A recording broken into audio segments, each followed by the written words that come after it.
So I picked up this 5.3, pretty much a junkyard motor from an exporter, and I wanted to see if I can get it running on the stand before I did anything with it, see if it had any oil pressure or it knocked or whatever. So I went through the harness and pretty much weeded out everything, rigged up a fuel system on the engine stand. And this is where I'm at, and I'm really actually surprised how easy it was to reprogram it with the HP tuners and eliminate the bats and everything else. I don't know.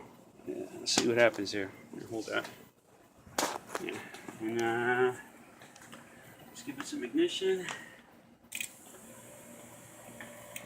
And we're going to try this stuff. Ready? Ready?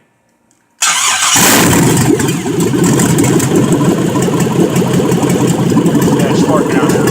It actually idles better than most shit that I own. How's the smoke? Not bad. So, that's that.